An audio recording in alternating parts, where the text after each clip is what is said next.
Hey, I have got a great wine from Chile that I really want to talk to you about today. And this is a wine from Tarapaca, and it's a wine from Maipo. Not a big surprise there, perhaps. Tarapaca, very well-known brand. Maipo, one of the most distributed, most exported regions, winemaking regions from Chile. But what's interesting about this is a couple of things. This is a blend of Cabernet Sauvignon, Cabernet Franc, Syrah, and that's where I think things get really interesting.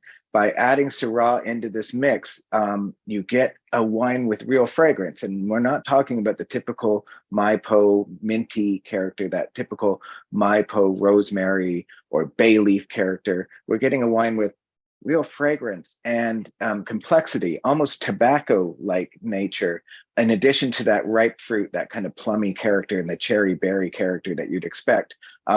And so what you end up with is a really rewarding style of red wine with it a more premium price point. This sells for $45. I think this is coming through LCBO Classics catalog in April. So it's not something that's going to be widely distributed, but I just wanted to take this moment in time to talk to you about why you might want to spend more money when you're buying and investing in Chilean wine, because this, for too long, this country's been just always identified with being cheap and cheerful, right? That's what Chile is. Affordable Cabernet, really affordable red blends, maybe some Merlot, maybe Sauvignon Blanc, and maybe you're into discovering the dry farmed wines that are coming from different parts. Maybe you're into the mission grape. There's a lot to be discovered from Chile. Chile contains multitudes. It's not just one style of wine. And I think that's what makes this category so amazing to explore, but also perhaps one that you want to, that people tread lightly into, because they either just shop the general list and don't look at the more expensive vintages, or they know to seek out certain wines like Purple Angel from Montes, which has grown in leaps and bounds, and the price has climbed from 40 to 60 to 80 to nudging up to $100.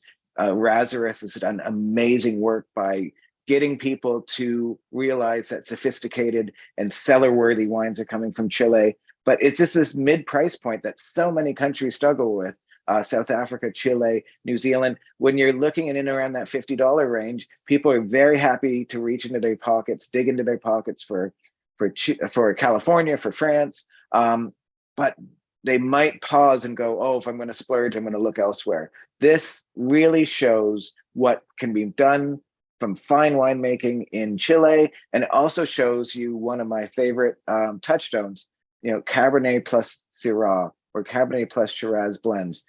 It's the signature wine of Australia, and it's a really remarkable pairing. Cabernet Merlot, we don't look twice at. It happens everywhere because you get that complexity when you blend the softness of Merlot with the structure of Cabernet. Well, Syrah offers the same thing, but it also brings this fragrance and this charge to it that you don't get with Merlot. And I think it's really beguiling, if you will, really exciting, really, really, really worthy of our attention. And so that's why I wanted to talk to you about this wine today. So Tarapaca, Etiqueta Azul, it's Gran Reserva, about $45 in Ontario when it comes out in April. Might not be in your corner of the world, but take a look at Tarapaca.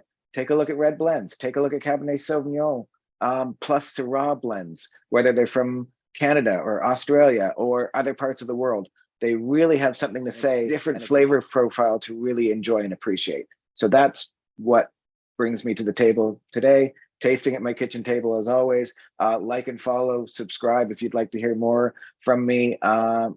Thanks for stopping by. Cheers.